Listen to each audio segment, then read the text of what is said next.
A simple woman kicked out of restaurant. Minutes later, her billionaire husband's Porsche arrives. She never expected that her casual clothes would get her thrown out of the fine dining establishment. But when her husband shows up, everything changes in an instant. The soft glow of evening lights illuminated Hannah Parker's face as she navigated the busy streets of downtown Boston. At 34, she carried herself with a quiet confidence that came from knowing exactly who she was. Her beige cardigan and comfortable shoes reflected her practical nature rather than her financial status. Tonight was special. After 14 years of marriage to tech innovator Michael Parker, Hannah was planning a surprise for their anniversary. Michael had been working relentlessly on launching his new sustainable energy platform, and she wanted to reserve a table at the Crystal Palace, the most exclusive restaurant in the city, the same place where they'd had their first date. Back when Michael was just a promising engineer with big dreams, and Hannah was teaching art at the community center. Hannah checked her watch. Perfect timing. She'd just finished her weekly pottery class at the local studio, clay still faintly visible beneath her fingernails. She hadn't planned to dress up yet. The reservation was for next week, and today she simply wanted to secure it in person, knowing how difficult it was to get a table there. The restaurant came into view, an elegant building with golden light spilling onto the sidewalk.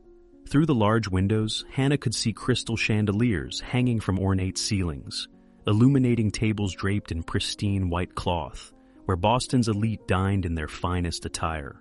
Taking a deep breath, Hannah pushed open the heavy glass door. Victoria, the maitre d', stood at her station, immaculately dressed in a tailored black suit. Her eyes swept over Hannah, narrowing slightly at her casual appearance. "Good evening," Hannah said warmly. "I'd like to make a reservation for next Friday, if possible." Victoria's expression remained professionally neutral, though her tone carried a hint of dismissal.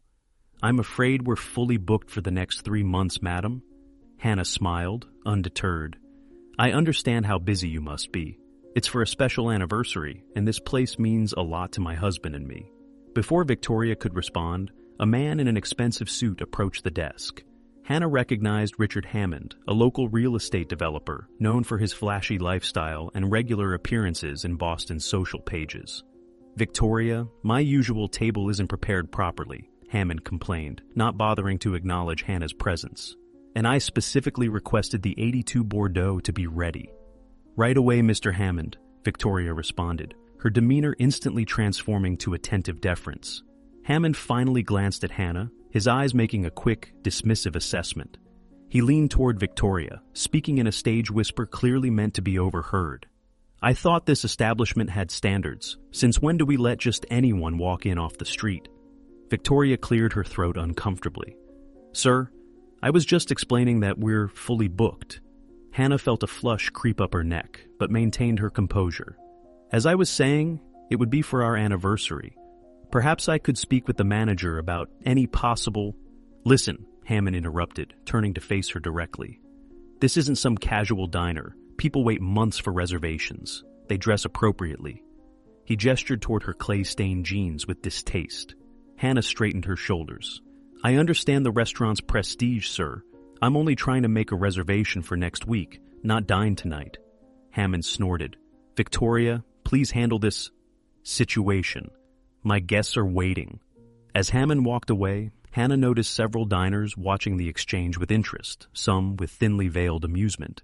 She turned back to Victoria, determined to complete her task despite the humiliation burning in her chest. "I apologize for the interruption," Hannah said, maintaining her dignity.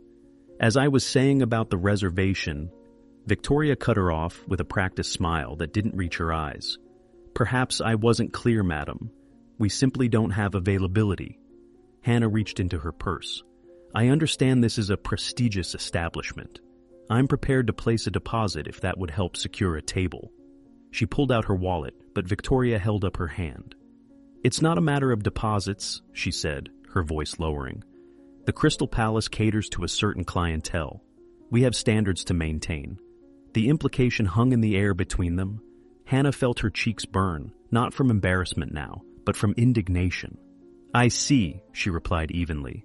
"And those standards are based on appearance, not character." Victoria's expression hardened. "Madam, perhaps you'd be more comfortable at one of the bistros down the street.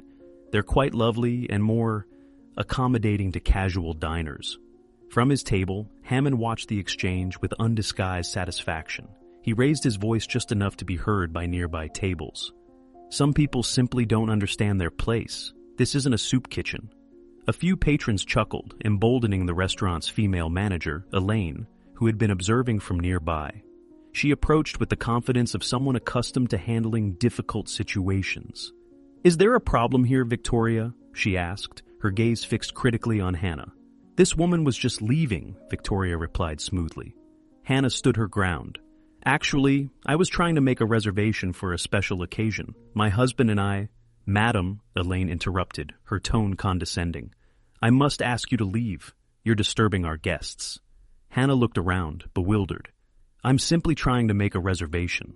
How is that disturbing anyone?" Hammond chimed in again from his table. "Some people need to be told twice, apparently." Elaine moved closer, lowering her voice to a threatening whisper. "Madam, either you leave voluntarily, or I'll be forced to have you escorted out." Hannah felt a surge of disbelief. This couldn't actually be happening. "Is this how you treat all potential customers, or just the ones who don't arrive in designer clothes?" The manager's patience visibly thinned. "We have the right to refuse service to anyone who doesn't meet our establishment's standards." "And what standards would those be?" Hannah challenged, her voice steady despite the humiliation burning in her chest. Elaine glanced toward Hammond, who gave a subtle nod. The message was clear. Valued customers were being disturbed. "Thomas," Elaine called to a young man in a suit standing near the entrance. "Please escort this woman out. She's causing a disturbance." The young man looked uncomfortable, but approached dutifully. "Ma'am, if you could please come with me." Hannah remained rooted to the spot, processing the absurdity of the situation. "You're actually throwing me out for trying to make a reservation while dressed comfortably?" "We're simply maintaining our atmosphere," Elaine replied stiffly. "Our clientele expects a certain environment." Thomas hesitantly placed a hand near her elbow, careful not to actually touch her. "Please, ma'am." Hannah looked around at the watching diners, some uncomfortable, others amused, most simply turning away to their conversations, dismissing the scene as unimportant. She thought about arguing further, about mentioning who her husband was, but every time she tried, someone would interrupt her. "My husband is—" Hannah began. "Let me guess," Elaine said with a smirk. "Someone very important? We hear that quite often, I'm afraid." "If you would just let me explain," Hannah tried again. "There's nothing to explain," Victoria interjected. "The Crystal Palace has clear standards, and we're simply enforcing them." With as much dignity as she could muster, Hannah allowed herself to be escorted toward the exit. Behind her, she could hear Hammond's satisfied chuckle and his stage whisper, "Finally. Some people are just too poor to stay." As she reached the doorway, Hannah turned to look at the manager. "You've made a mistake." "The only mistake," Elaine replied coldly, "was allowing you through the door in the first place." Thomas held the door open, his eyes downcast, clearly uncomfortable with his role in this public humiliation. As Hannah stepped outside into the cool evening air, she pulled out her phone. This wasn't how she had planned to involve Michael in her anniversary surprise, but plans had changed. What she didn't know was that her husband's sleek black Porsche was already turning the corner, heading toward the restaurant. Michael had decided to surprise her after finishing his meeting early, remembering she had mentioned stopping by the Crystal Palace to make their anniversary reservation. If this story is touching your heart, hit that subscribe button and join our community. You won't want to miss what happens next in this powerful moment of truth. The evening air felt unexpectedly cold against Hannah's flushed cheeks as she stood outside the Crystal Palace. The humiliation stung, not because she valued the opinion of people who judged her by appearance, but because the injustice was so blatant, so unapologetic. Through the glass doors, she could still see Victoria and Elaine exchanging satisfied glances, as if they'd successfully protected their precious establishment from an unwanted intruder. Hannah's fingers hovered over her phone, about to call Michael, when the distinctive purr of a finely tuned engine caught her attention. A sleek black Porsche 911 glided to a stop directly in front of the restaurant, its polished surface reflecting the golden lights from the entrance. Hannah's heartbeat quickened. She would recognize that car anywhere. Inside the Crystal Palace, the smooth operation of exclusive dining continued uninterrupted. Hammond was regaling his companions with some self-important story, his boisterous laughter carrying across the room. Victoria had returned to her post, while Elaine was personally attending to another well-dressed couple. The restaurant's front door opened again, drawing Victoria's practiced smile, a smile that froze when she saw who entered. Michael Parker stood in the doorway, his tall frame impeccably dressed in a midnight blue tuxedo that exuded quiet wealth. At 40, he carried himself with the confidence of a man who had nothing to prove, his success speaking for itself. His eyes swept the restaurant with laser-like precision until they found Hannah outside on the sidewalk. A flicker of confusion crossed his face, quickly replaced by something harder, more focused. "Good evening," Victoria greeted, her professional demeanor instantly engaged. "Welcome to the Crystal Palace. Do you have a reservation, sir?" Michael turned to her, his expression unreadable. "I'm meeting my wife." Victoria's smile brightened. "Of course, sir. May I have the name for your reservation?" "Parker," he replied simply. "Michael Parker." The effect was immediate but subtle. Victoria's smile faltered for just a moment, the name Parker carrying weight in Boston's business circles. She quickly recovered, though uncertainty now tinged her confidence. "Mr. Parker," she said, managing to maintain her composure, "I don't believe we have a reservation under that name tonight." "That's because my wife came to make one," Michael replied, his voice level, but with an edge that made Victoria straighten. "For our anniversary next week. She just stepped out, it seems." Victoria's complexion paled slightly. "Your wife was here? Perhaps you could describe her?" Michael's gaze sharpened. Blonde hair, beige cardigan, probably mentioned our anniversary. The blood drained from Victoria's face as realization dawned. From his table, Hammond watched the exchange with growing interest, sensing the shift in atmosphere. "Sir, there may have been a misunderstanding," Victoria began, but Michael was already moving past her, opening the door and extending his hand to Hannah. "Everything all right?" he asked quietly as Hannah took his hand and stepped back inside. "Not exactly," Hannah replied, her voice steady despite the emotional current running beneath. The restaurant had grown oddly quiet, conversations tapering off as patrons sensed the unfolding drama. Elaine approached quickly, having registered that something was amiss at the entrance. "Is there a problem?" she asked, her eyes darting between Michael's unmistakably expensive attire and Hannah's casual clothing, mental calculations visibly racing behind her practiced smile. "Yes," Michael said calmly. "I understand my wife was just asked to leave your establishment." Elaine's professional mask slipped for just a second before settling back into place. "There must be some confusion. We have certain standards for our guests and—" "Standards," Michael repeated, the word hanging in the air like crystal about to shatter. What standards exactly would prevent my wife from simply making a reservation? Hannah watched as the restaurant staff's confidence began to crumble. Victoria was now frantically flipping through reservation cards, perhaps hoping to find evidence that she'd somehow accommodated Hannah after all. "Sir," Elaine tried again, lowering her voice. "Perhaps we could discuss this privately? I'm sure there's been a misunderstanding." "I don't think so," Hannah interjected, finding her voice. "You were quite clear about your standards and how I don't meet them." From his table nearby, Hammond cleared his throat loudly. "The woman was causing a disturbance," he offered, apparently unable to read the changing dynamics of the room. "Some people simply don't know how to behave in establishments of this caliber." Michael turned slowly, taking in Hammond for the first time. "And you are?" "Richard Hammond," he replied with evident self-importance. "I'm something of a regular here." "I see," Michael said, his tone deceptively conversational. "And you felt it necessary to involve yourself in how the restaurant treated my wife?" Hammond's confidence wavered as he finally registered the subtle signs of power and wealth that Michael carried effortlessly. Not in flashy displays, but in the quiet certainty of his bearing. "Your wife?" Hammond repeated, his voice losing its authoritative edge. "Yes, Mr. Hammond, my wife, Hannah Parker." Michael's voice remained calm, but the temperature in the room seemed to drop several degrees. Co-founder of the Parker Innovation Foundation, board member of the Boston Museum of Modern Art, and the woman who just wanted to make a dinner reservation to celebrate our anniversary at the place where we had our first date. The silence in the restaurant was now absolute. Even the kitchen staff had paused to watch through the service doors. Victoria stood motionless at her station, reservation book still open in her hands. Elaine's professional smile had disappeared entirely. Hannah felt no triumph in their discomfort, only sadness at how quickly humans judge one another based on such superficial criteria. "Michael," she said quietly, placing a hand on his arm. "It's okay. Let's just go." But Michael wasn't finished. His gaze remained fixed on Hammond, who was now shifting uncomfortably in his seat. "You know what fascinates me, Mr. Hammond?" Michael continued. "How often people confuse wealth with worth."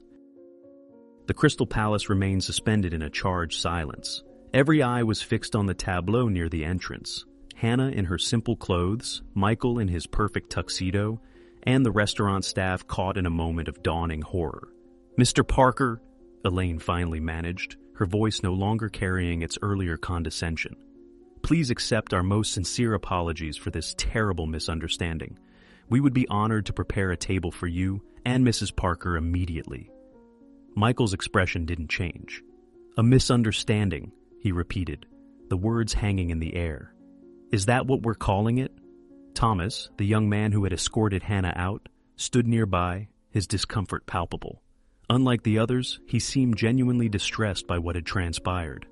"Sir," Victoria interjected, her professional veneer cracking further. "We had no way of knowing who Mrs. Parker was. If she had just explained—" "She tried," Thomas said quietly, surprising everyone, including himself. "Several times." Victoria shot him a withering glance, but the young man continued, something like conviction, strengthening his voice. "Mrs. Parker tried to explain who she was, but she was interrupted. She mentioned her husband, but no one listened." Hammond, unwilling to be sidelined in the unfolding drama, rose from his table.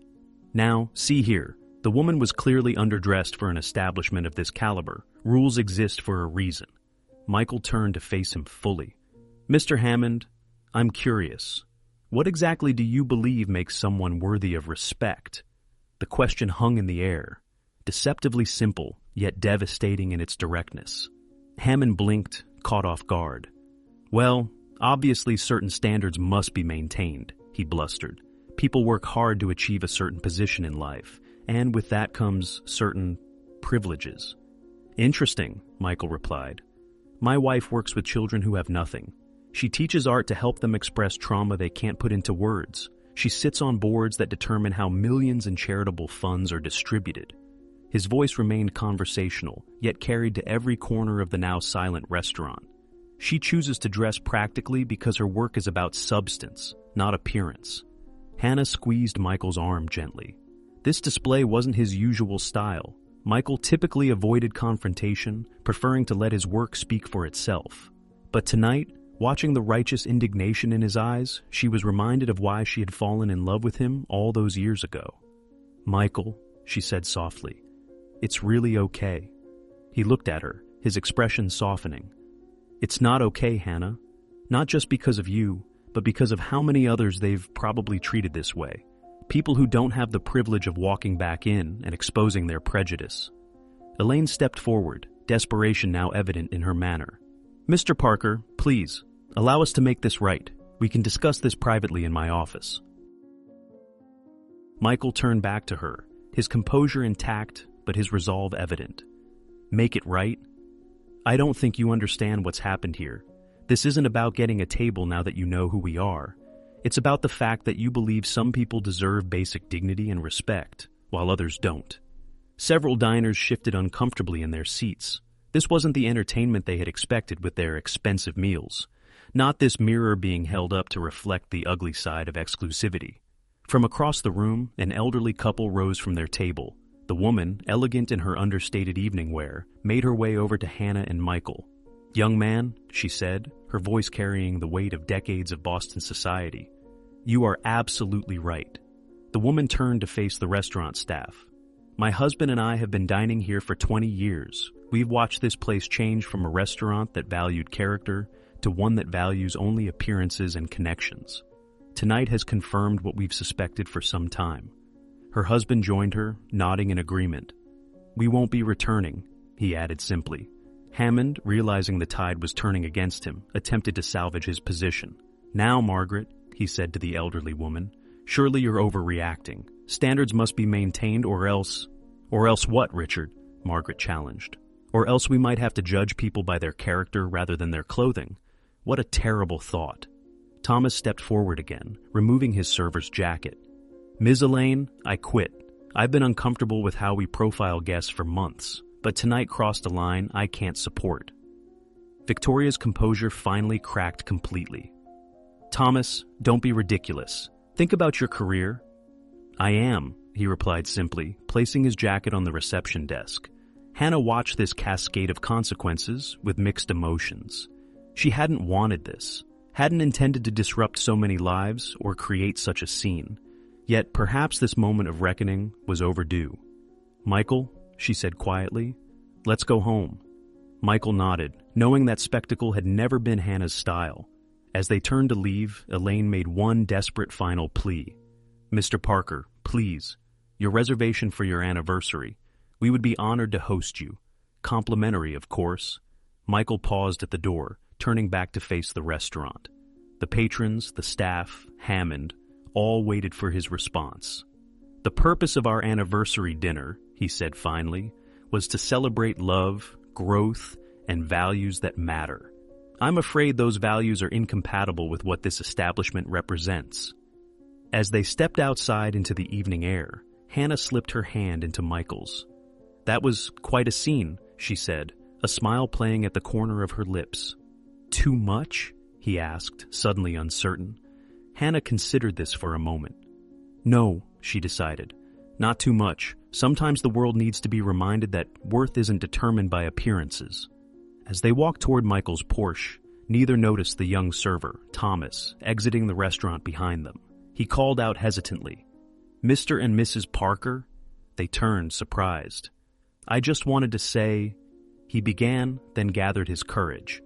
"What happened in there wasn't right. And, well, I'd like to thank you for standing up.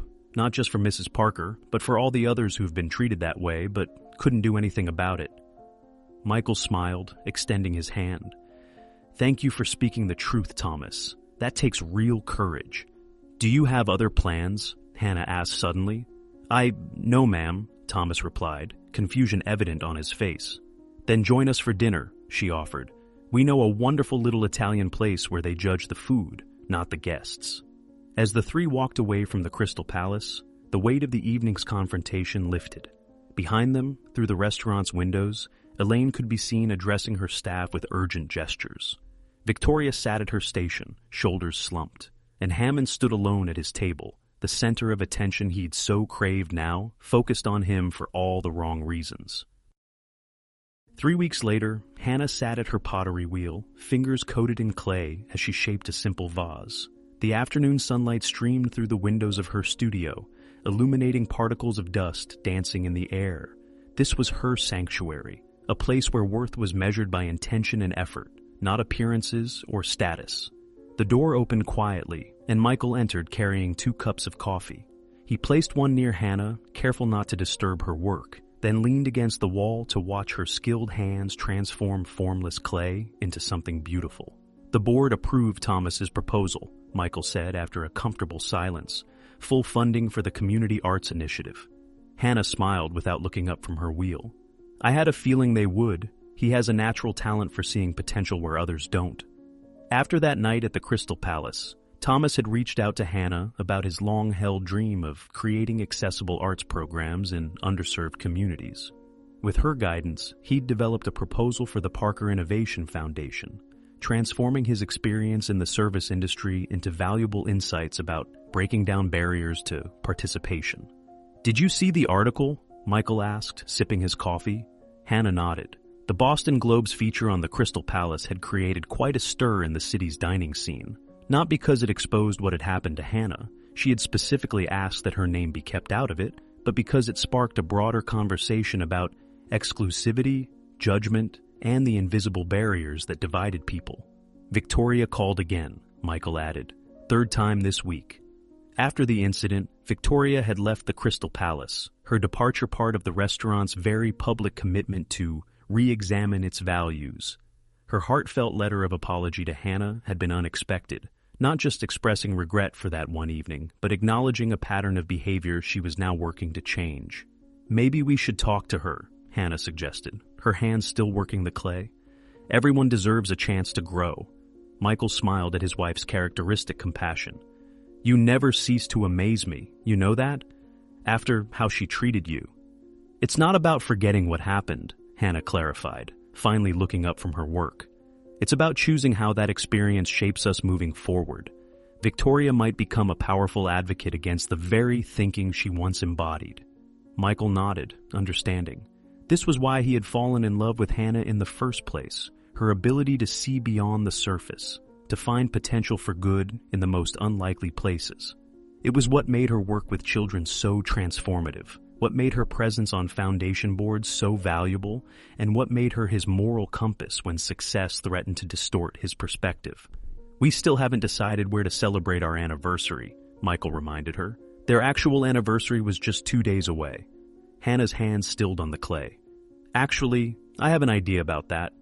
The following evening, Hannah and Michael stood outside a modest brick building in a neighborhood far removed from the glittering facades of Boston's high-end dining district. A simple sign read, "Community Table," and through the windows they could see people of all ages and backgrounds gathered around large wooden tables. "Are you sure about this?" Michael asked, though he already knew the answer. Hannah nodded. "Thomas said they're doing amazing things here. A pay-what-you-can model, cooking classes for kids, job training for those re-entering the workforce. It represents everything we believe in." Inside, they were greeted by a diverse staff who treated every guest with the same warm welcome. No one looked twice at Hannah's simple dress or raised an eyebrow at Michael's absence of tie.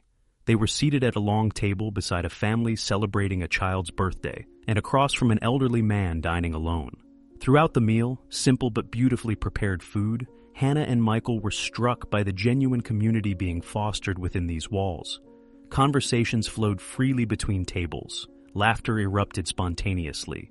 The staff moved among the guests like old friends rather than servants. Midway through their dessert, Thomas appeared, his face alight with purpose as he introduced Hannah and Michael to the restaurant's founder, a former executive chef who had walked away from a prestigious position to create this inclusive space. "What do you think?" Thomas asked, his enthusiasm evident. "It's perfect," Hannah replied sincerely. "This is exactly what celebration should feel like: authentic, inclusive, joyful." As they prepared to leave, Michael discreetly arranged to cover meals for everyone in the restaurant that evening and to make a substantial donation to their community programs. Not as a display of wealth, but as an affirmation of values worth supporting.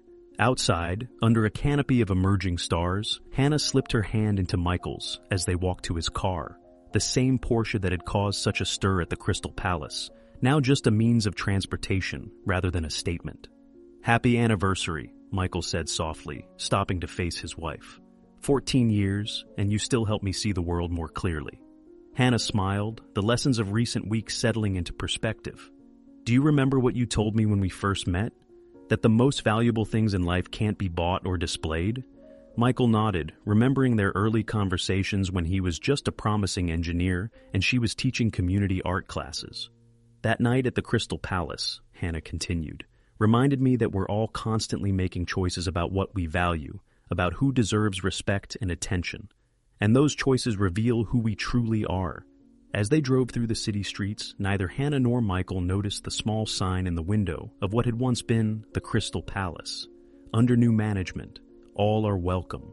Some transformations happen in dramatic moments, like a confrontation in an exclusive restaurant. Others occur quietly through reflection and choice, one person at a time.